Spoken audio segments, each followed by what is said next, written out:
G'day guys, ZiggyD here again.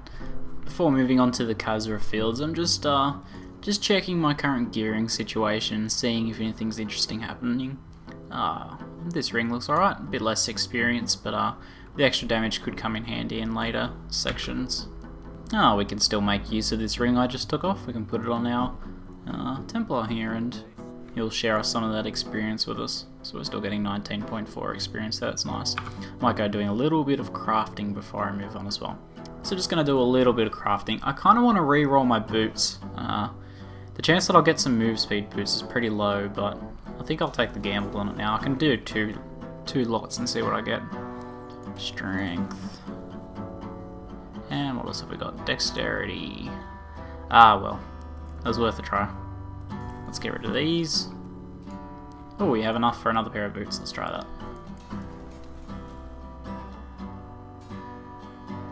that. Wow, I swear that's the exact same pair of boots I just got and rolled them again. I don't know, I might have to check the recording to see if that has happened. Got the same pair of boots twice in a row.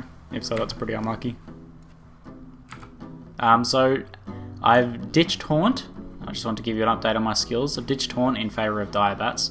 I just felt like the way that Haunt worked was terrible. It just felt dodgy. Did little damage and didn't really have any feedback. Like I didn't feel like I was doing anything to them.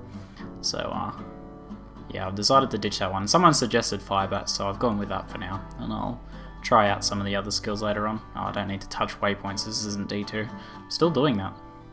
Oh, we've got an elite back here. What are they? Teleporters. Okay, that's a little bit nasty. This is the sort of this.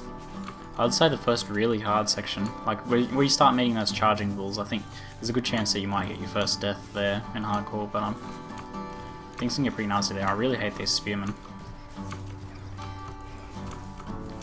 Let's just let's resummon our dogs so they're on this side of us.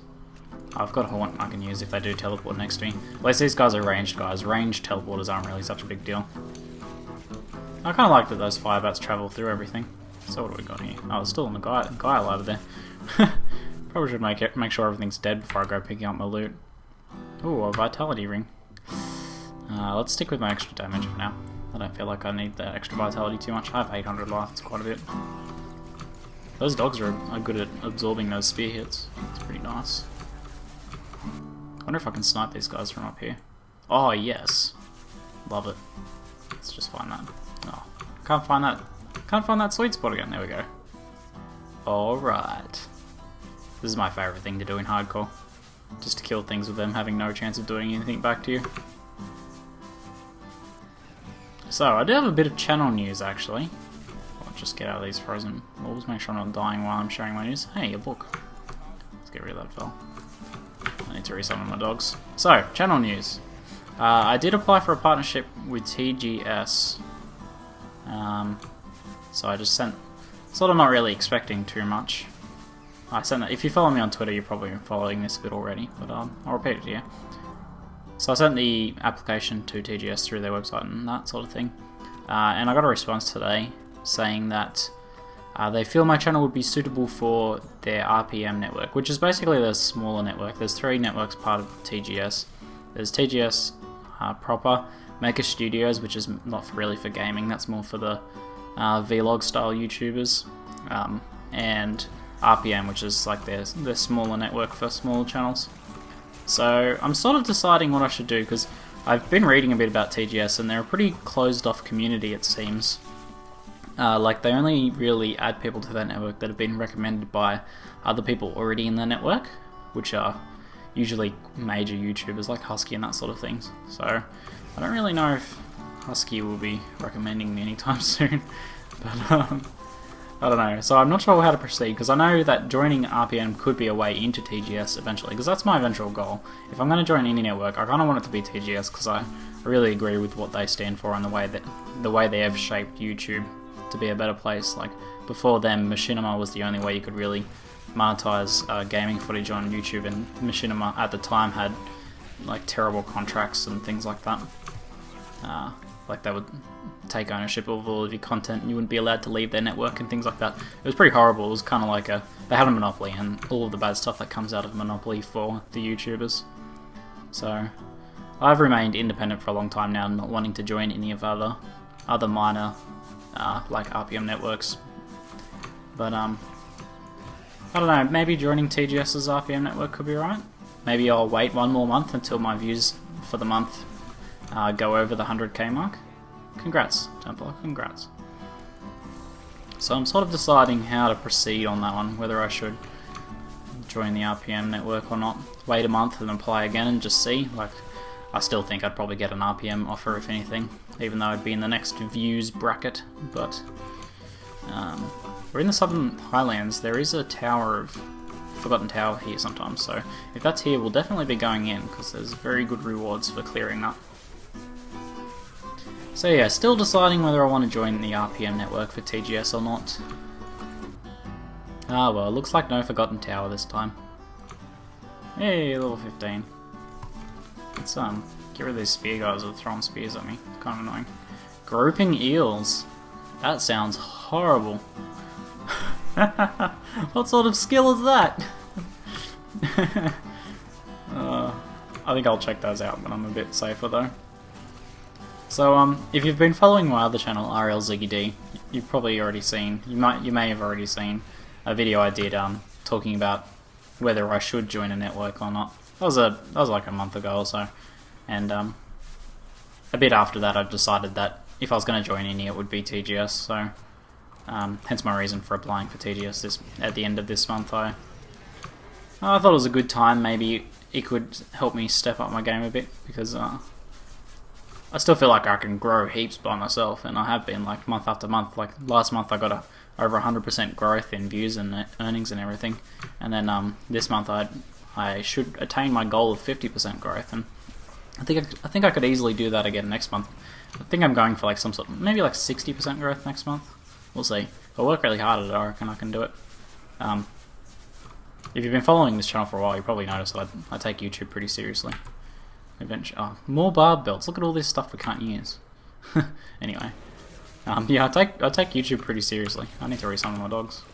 Focus a bit more. And I do this. I make videos every day. You've obviously seen me releasing videos every day, and that's, I guess, you might call me crazy, but I am trying to make sort of a career out of this. Like, I guess you have to be crazy to try and do YouTube for a living, sort of thing. So I am. I'm doing YouTube full time and writing on the side, like doing some freelance writing and things like that to help pay the bills and stuff while YouTube is getting up off the ground. And I'm loving it. I decided about this, just maybe the end of last year, that, whoa, I do need to be careful. So I decided at the end of the last year that I couldn't work a traditional job. It just doesn't suit my mindset properly. But I've always felt just shit working in even just in. I worked like a pretty good retail job for references. I worked with Target for 5 years, and you know, as far as jobs go, it was a good job, but it just doesn't suit me well. I'm sure there would have been good jobs out there that I could have enjoyed, but I guess I'm just an entrepreneur at heart. I need to do my own thing, and I started writing. I'm just like giving you mad backstory here, but I hope you don't mind.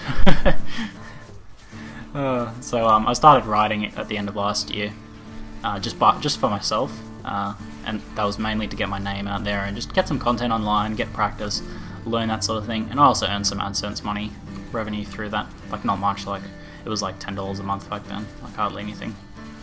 And then I started doing that pretty seriously, and then started YouTube. And even in the first month of YouTube, around the time Diablo released, which is when I first started doing YouTube pretty seriously, I was like, I think this might actually be what I want to do. Like, I could probably do this pretty seriously. Like, I saw how it works and how everything goes together, and thought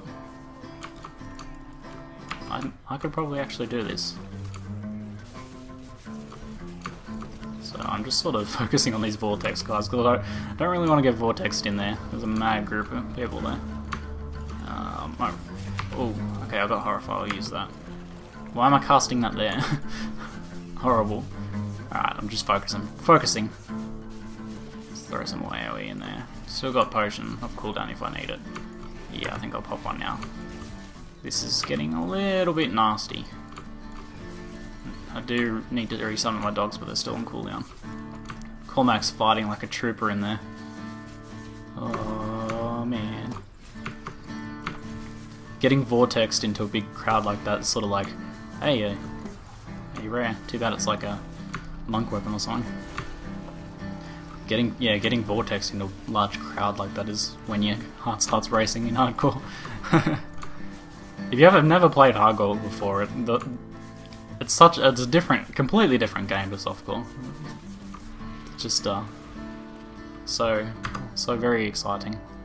The thrill and dying. I guess the biggest advice I can give for hardcore is to accept death as an inevitability, because it really is, and it's part of the fun. It's seeing how far you can get and the adventure of getting there. And doing this self-found thing, I think, really adds to that. It's kind of cool.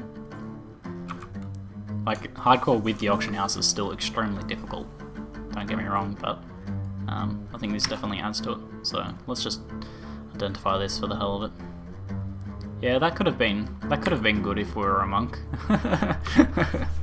Oh well. Alright, so I've got the waypoint here. I think that's actually a pretty good point to head back to town for a bit and just see if I can craft or buy anything. Get any upgrades, you know, doing it as often as possible is a good idea. So let's kill off this guy, make sure there's nothing going to kill us when we pop back in through the waypoint, which is definitely what you don't want. And I'll do some salvaging and see if there's anything useful I can craft.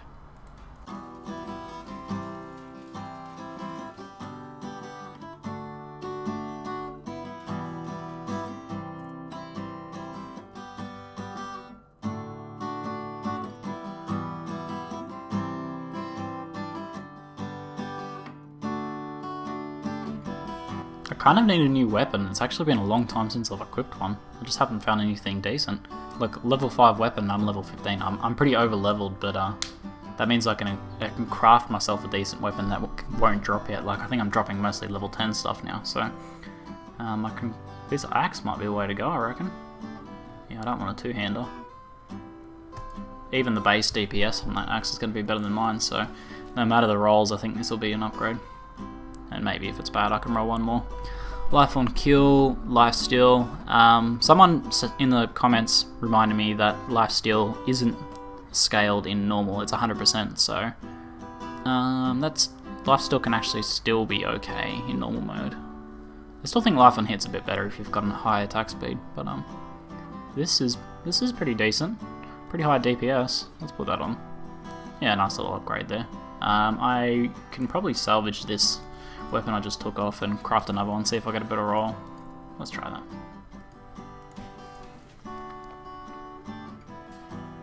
And what do we got? Strength and dexterity. If one of those was my stat, I would take the DPS decrease to add some main stat. Or if one was vitality, I'd probably equip that too, but oh well, that's no good. Ooh, strength. Maybe this is a good upgrade for a Templar though. This is a good upgrade for our Templar. There you go. That is not what? For me. Oh, he's not high enough level. He's level 14. Come on, bro. You're lagging behind. So we're about to head into Leoric's Manor. Now, if you're playing hardcore and you feel like you need to level at all, this is the first real good. Well, this is a real good spot to level at this point in the game. You just get this checkpoint that I just got now, and once you've cleared Leoric's Manor, don't run up the stairs, just clear the stuff. Oh wow, this is really bad. Let's wiggle our way out of there. Man, don't do that to us, guys. Come on. I'm just trying to kill you. so yeah, just clear the mobs outside and inside. There's an elite pack outside, sometimes there's an elite pack inside, but there's lots of trash mobs inside. So you'll get tons of experience clearing that. And wow! Oh no! Oh. Oh. Well, our first legendary drop, that's exciting, but it's a spirit stone. That's a bit sad. Oh well. Put that over there. I don't know what to do with that. I don't even... it's not even really worth salvaging because of the you don't get like brimstone or anything in the lower levels. You don't get anything special, just fallen teeth, which I have 16 of already. So, oh, I can't even remember what I was saying. Something about leveling in Leoric's Manor. Yeah, just get that checkpoint, clear it out, teleport back to town, leave, and teleport back in. Just be careful when you teleport back in that you haven't done so and there's an elite right on top of you, which is a bit dangerous in hardcore. But if you're leveling here, you should be pretty safe. No, I'm not going to be leveling here, I don't think, because I'm already extremely extremely over-leveled for the content I'm at the moment, just because of the monster power scaling. So let's get rid of these Dark Berserkers first. Yeah, so I won't be clearing here any more than just the once. But if I'm feeling like I need somewhere safe to level a little later in the act, then I might be able to come back here. So Templar's just leveled up. I might just pop out. Since they're getting a bit close here. We'll put Templar's new ability on. What's he got? Onslaught, charge. I think stun is probably the way to go. And we'll give him his new axe now. We'll just make sure that actually improves his stats. Yeah, heaps. Not as much health, but extra damage. Should be okay. Alright, let's make sure our zombie dogs are up. We'll get in, I'll pop my grasping. Now there's actually, oh man, that's pretty nasty. Let's pop Quantum, trying. I'll just AO to eat. So there's actually a champion spawn in here. There won't always be a champion in here. But this time I was lucky and did get one. So we've cleared them out now, and that's pretty nice. As you've probably seen if you've been looking down my experience bar, I've got a fair bit of experience clearing this. I've got an adventuring ring. It's just experience, isn't it? That's no good for us. Oh, orders from Magda. Free experience. I kind of like the, yeah, I'm kind of liking the positioning-based play of the Witch Doctor. I never really liked pet characters, that's why I've never played the Witch Doctor, and I didn't really like the Necromancer in D2. I've always preferred like carding classes and things, but from StarCraft I really enjoyed Protoss, the Protoss race, because of how important positioning was for their units, like the way you use choke points and things like that, and that same sort of gameplay seems to be happening here, which I quite like. Spirit Walk, ooh, I think that's pretty good. I think it's time to have a look at our skills. So I'll definitely be going with Spirit Walk. Horrify was okay, to say this, but Spirit Walk is probably the best escape spell in the game from my understanding. You can path through everything, and I'm pretty sure it breaks all CC and that sort of thing, so it makes you completely immune for 2 seconds. Pretty good. It's a very nice, serene area before moving into the next zone, the Halls of the Agony. kind of cool.